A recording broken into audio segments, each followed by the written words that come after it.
আপনি যদি বিদেশে যাওয়ার জন্য বিএমইটি 3 দিনের ট্রেনিং করতে চান তাহলে এই ভিডিওটি আপনার জন্য। এই ভিডিওতে আমি দেখাবো আপনি কিভাবে এই ট্রেনিং এর জন্য আবেদন করবেন, কিভাবে এই সার্টিফিকেটটা হাতে পাবেন। A to Z দেখতে হলে ভিডিওটি না টেনে সম্পূর্ণ দেখবেন। আর ভিডিওটি শুরু করার আগে আপনি যদি আমার চ্যানেলে নতুন হয়ে থাকেন তাহলে আমার চ্যানেলটি অবশ্যই সাবস্ক্রাইব করবেন। বিএমইটি ট্রেনিং এর আবেদন করতে হলে সর্বপ্রথম আপনি আপনার কম্পিউটার অথবা মোবাইল থেকে যে কোনো একটি ব্রাউজার চলে যাবেন।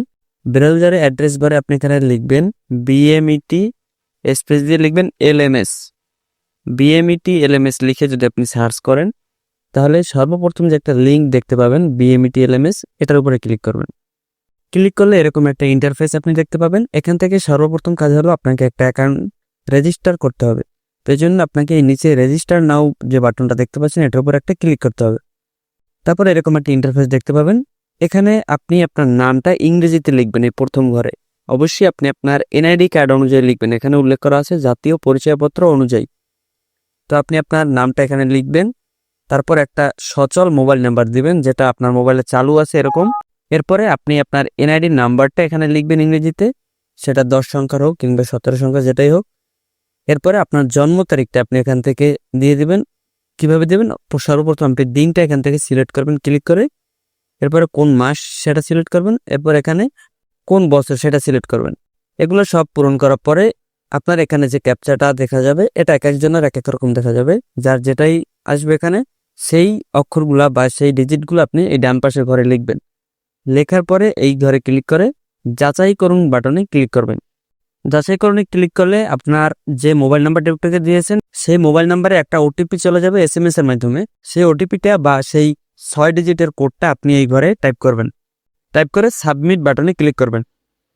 সাবমিট বাটনে ক্লিক করলে আপনার NID কার্ডের সার্ভার থেকে বা অনলাইন থেকে অনেকগুলো তথ্য এখানে অটোমেটিক ফিল আপ হয়ে যাবে।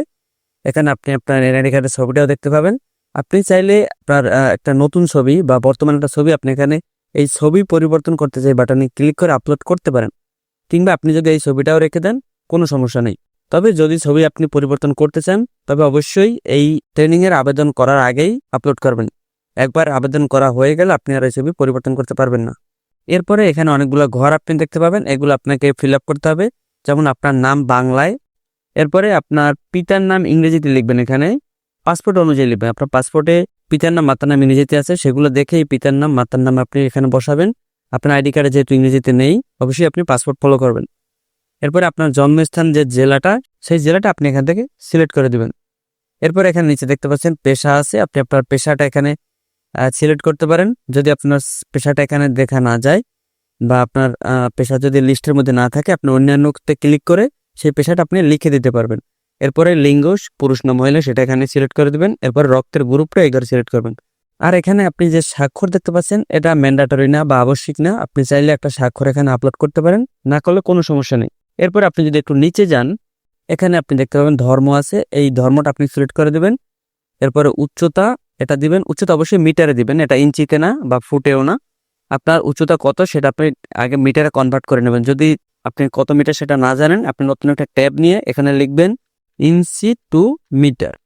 এটা লিখে যদি সার্চ করেন উপরে একটা ক্যালকুলেটরের মধ্যে দেখতে পাবেন, এখানে আপনি আপনার কত ইঞ্চি আছে উচ্চতা সেটা আপনি দেবেন। মনে করুন আপনার 5 ফুট 6 ইঞ্চি, টোটাল হচ্ছে 66 ইঞ্চি। সেই 66 ইঞ্চিটা যে আপনি এখানে লিখেন তাহলে এখানে মিটার দেখতে পাচ্ছেন 1.67 বা 68, আপনি একটু কম বেশি হলেও কোনো সমস্যা নেই, আপনি সেটা এখানে লিখে দিতে পারেন 1.67।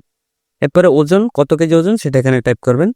এরপরে স্থায়ী ঠিকানাটা এখানে প্রথমে আপনি আপনার বিভাগটা সিলেক্ট করবেন, এরপরে জেলাটা দিবেন, এরপরে এখান থেকে উপজেলাটা দিবেন। এরপরে পোস্ট অফিস, আপনার পোস্ট অফিস যদি এখানে বা আপনার পোস্ট অফিসের নাম যদি এখানে দেখা না যায় লিস্টে আপনি আপনার কোডটা ফলো করবেন। NID কার্ডের পিছনে আপনার পোস্ট অফিসের কোড দেওয়া আছে, সেই কোডটা যেখানে আছে সেইটা আপনি, যেমন আমার এখানে পোস্ট অফিস যেটা সেটা নেই বা সেই নামটা নেই কিন্তু সেই কোডটা আছে এখানে, আমি সেইটা সিলেক্ট করে দিলাম। এরপরে আপনি আপনার থানার নামটা এখানে লিখবেন, এরপরে এখানে গ্রামের নাম লিখবেন। লিখে আপনি যদি পাসপোর্টের তথ্য দিতে চান এখানে ইয়েসে ক্লিক করে আপনার পাসপোর্ট নাম্বারটা এখানে লিখবেন। এরপরে পাসপোর্টে দেখবেন আপনি ইস্যুর তারিখ, মেয়াদ শেষ হওয়ার তারিখ এরকম দেওয়া আছে, ইস্যু ডেট এবং এক্সপায়ার ডেট, সেই ডেটগুলো আপনি এখান থেকে ক্লিক করে সিলেক্ট করে দিবেন। এরপর ইস্যুর স্থান এটা আপনি দেখবেন লেখা আছে পাসপোর্টে ঢাকা লেখা আছে, আপনি সেই ঢাকা এখানে লিখে পাসপোর্টের একটা ইমেজ বা PDF সেটা এখানে আপনাকে আপলোড করতে হবে। সেটা আপলোড করে যদি পুরনো কোনো পাসপোর্ট থাকে তাহলে পাসপোর্ট যোগ করুন বাটনে ক্লিক করে একইভাবে পুরনো পাসপোর্ট আপনি যোগ করতে পারেন। এরপরে সবগুলা পূরণ করা হয়ে গেলে আপনি এই ঘরে একটা টিকমার্ক দিয়ে সংরক্ষণ করুন এই বাটনে ক্লিক করবেন।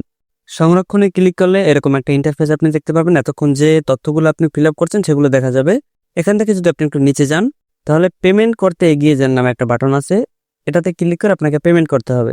এই বিএমইটির অ্যাকাউন্ট রেজিস্টার করতে হলে আপনাকে 200 টাকা পেমেন্ট করতে হবে। তো আমি এই বাটনে ক্লিক করে এরকম একটা ইন্টারফেস আপনিও দেখতে পাবেন। এখানে পেমেন্ট করুন নামে যে বাটনটা আছে এটাতে আপনি আবারও ক্লিক করবেন। এখান থেকে আপনাকে পেমেন্ট করতে হবে। আপনি চাইলে এই সোনালী ব্যাংকের যদি অ্যাকাউন্ট থাকে সেখান থেকে আপনি পেমেন্ট করতে পারেন, কিংবা কোনো ধরনের কার্ড থাকলে আপনি সেখান থেকে পেমেন্ট করতে পারেন, কিংবা মোবাইল ব্যাংকিং আছে এখানে বিকাশ, রকেট, নগদ, উপায় যেটাই বলেন সবগুলা আছে এই লিস্টের মধ্যে, আপনি এখান থেকেও পেমেন্ট করতে পারবেন।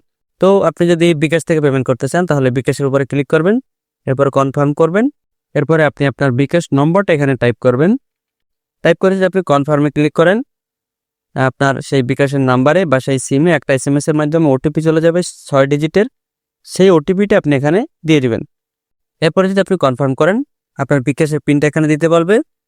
তো পিন দিয়ে যদি আপনি কনফার্ম করেন আপনার পেমেন্ট কমপ্লিট হয়ে যাবে। এরপরে আপনার সামনে দুইটা অপশন আসবে, একটা হচ্ছে আপনি হোম পেজে ফিরে যান বা প্রোফাইলে ফিরে যান এরকম একটা বাটন, আর একটা হচ্ছে রেজিস্ট্রেশন কার্ড ডাউনলোড করুন। তো আপনি রেজিস্ট্রেশন কার্ড ডাউনলোড করুন বাটনে ক্লিক করে আপনার বিএমইটির রেজিস্ট্রেশন কার্ডটা ডাউনলোড করে রাখবেন। এর পরবর্তী যে কাজ সেটা হলো আপনাকে প্রোফাইলে ফিরে আসতে হবে। তো প্রোফাইলে ফিরে আসার পরে আপনি বাম পাশে যে অপশনগুলো দেখতে পাচ্ছেন এটার মধ্যে একটা অপশন আছে ট্রেনিং পোর্টাল। এই ট্রেনিং পোর্টালে ক্লিক করে আপনি ট্রেনিং এর যে ওয়েবসাইটটা সেটা চলে যাবেন। তো এরকম একটা ইন্টারফেস দেখতে পাবেন। এখান থেকে বাম পাশে যে ট্রেনিং লেখা আছে এটার সামনে অ্যারো বাটন আপনি ক্লিক করবেন। তো আমরা যেহেতু পিডিও এর জন্য আবেদন করব, পিডিও বা 3 দিনের যে ট্রেনিংটা, আপনি যদি অন্যগুলোর জন্য আবেদন করেন সেগুলো এখানে আছে, আপনি যেটাই দরকার সেটার উপরে ক্লিক করবেন। আমি পিডিওতে আবেদন করবো সেই জন্য আমি পিডিও নামের অপশনটাতে আমি ক্লিক করলাম। ক্লিক করলে এরকম সামনে 3টা ঘর আসবে যে আপনি কোথায় বা কোন এরিয়ায় আপনি ট্রেনিংটা করতে চান। তো আপনি সেখানে বিভাগটা সর্বপ্রথমে দিবেন, এরপরে জেলাটা দিবেন, এরপরে কোন আপনি ইনস্টিটিউট থেকে বা কোন প্রতিষ্ঠান থেকে আপনি ট্রেনিং করতে চান সেই ইনস্টিটিউটটা আপনি সিলেক্ট করে যদি আপনি সার্চ করেন, সার্চ করলে আপনার অ্যাভেলেবেল যে কোর্সটা আছে বা পরবর্তী যে কোর্সটা আছে সেই কোর্সটা এখানে দেখা যাবে। তো এখানে সবই লেখা আছে এই কোর্সটা কত তারিখে শুরু হবে, এই যেমন 29শে মার্চ লেখা আছে এবং শেষ হবে 31 মার্চ, মানে 29, 30, 31 এই 3 দিন এই ট্রেনিংটা হবে। এবং ট্রেনিংটার কোর্স ফি হচ্ছে 200 টাকায়। তো আপনি এটার উপরে ক্লিক করে এনরোল নামে যে বাটন দেখতে পাবেন এটার উপরে ক্লিক করবেন। এরপরে আপনি যদি এই ছবি দিয়েই কাজ চালিয়ে নিতে চান তাহলে কন্টিনিউতে ক্লিক করতে পারেন। আর যদি মনে হয় যে না আমি নতুন একটা ছবি দিয়ে আবেদন করব তাহলে এই আপডেট বাটনে ক্লিক করে আপনি নতুন একটা ছবি আপলোড করে তারপরে কন্টিনিউ করতে পারেন। কন্টিনিউ করলে এরকম একটা ইন্টারফেস আপনার সামনে আসবে। এখানে পে নাও বাটনে ক্লিক করবেন। এরপরে আপনি আপনার পাসপোর্ট নাম্বারটা এখানে টাইপ করবেন। আর আপনি কোন দেশে যেতে চান বা কোন দেশে যাওয়ার জন্য আপনি ট্রেনিং করতে চান সেই দেশটা এখান থেকে আপনি সিলেক্ট করবেন। যদি আপনার খুঁজে পেতে সমস্যা হয় আপনি এখানে সেই দেশটার নাম লিখলেও লিস্টে চলে আসবে। মনে করেন আমি সৌদি আরবের জন্য আবেদন করব, তো আমি সৌদি আরবটা সিলেক্ট করে নিলাম। এরপরে অ্যাড ফর পিডিও এই বাটনে ক্লিক করব। এরপর এখান থেকে আপনাকে কনফার্ম করে দিতে হবে। এরপরে আবার পে নাও বাটনে ক্লিক করবেন। তো পে নাওতে ক্লিক করলে এরকম আবার একটা পেজ আসবে, এখানে পে নামে বাটনে ক্লিক করবেন। এরপরে একটু আগে বিএমইটি রেজিস্ট্রেশনের সময় যেভাবে আপনি পেমেন্ট করেছেন ঠিক একইভাবে বিকাশ হোক, রকেট হোক সেটা সিলেক্ট করে নাম্বার দিয়ে ওটিপি দিয়ে এরপর পিন দিয়ে পেমেন্টটা কমপ্লিট করবেন। পেমেন্ট কমপ্লিট হয়ে গেলে আপনি আগের পেজে আবার চলে যাবেন বা প্রোফাইলে চলে যাবেন। প্রোফাইলে আসলে এখানে একটা অপশন দেখতে পাবেন এনরোলমেন্ট কার্ড ডাউনলোড করার জন্য, বা সেটা যদি আপনার সামনে এরকম না আসে আপনি মাই কোর্স এই বাটনে ক্লিক করে এখানে আপনি যে পিডিওর জন্য আবেদন করেছেন সেই লিস্টটা এখানে দেখতে পাবেন এবং সামনে এরকম একটা বাটন থাকবে ডাউনলোড এনরোলমেন্ট কার্ড। আমার যেহেতু এই কোর্সটা কমপ্লিট হয়ে গেছে সেহেতু এখানে সার্টিফিকেট ডাউনলোডের জন্য লিঙ্ক চলে আসছে, কিন্তু আপনার যেহেতু নতুন আপনি আবেদন করেছেন বা এনরোল করেছেন সেহেতু এখানে এনরোলমেন্ট কার্ডের জন্য একটা ডাউনলোড বাটন থাকবে, সেখান থেকে আপনি ডাউনলোড করে সেইটা প্রিন্ট করে নেবেন। সেখানে অবশ্যই লেখা থাকবে কোন দিন কোন টাইমে আপনার ট্রেনিং শুরু হবে এবং কয়টা থেকে কয়টা পর্যন্ত। এরপরে আপনি বিএমইটির যে রেজিস্ট্রেশন কার্ডটা ডাউনলোড করেছেন এবং এই এনরোলমেন্ট কার্ডটা এই দুটো কার্ড প্রিন্ট করে সবগুলো সাথে নিয়ে আপনার ছবি নিয়ে আরও যা যা লাগে আপনারা যদি না জানেন আমাকে কমেন্ট করে জানাবেন, আমি রিপ্লাই দিয়ে সব বলে দিব। তো সবগুলো নিয়ে আপনারা ট্রেনিং করে নেবেন। তো আজকের ভিডিওটা এই পর্যন্ত। ভিডিওটি যদি সামান্য উপকার আসে তাহলে ভিডিওটি অবশ্যই একটি লাইক করবেন, আর বুঝতে যদি এরপরে কোনো অসুবিধা থাকে বা কোনো প্রশ্ন থাকে তাহলে আমাকে কমেন্ট করবেন, আর ভিডিওটি অবশ্যই শেয়ার করবেন আপনার বন্ধুদের মধ্যে যাদের এরকম ভিডিও দরকার। তো তো সকলকে ধন্যবাদ দিয়ে আমি ভিডিওটি এখানেই শেষ করছি।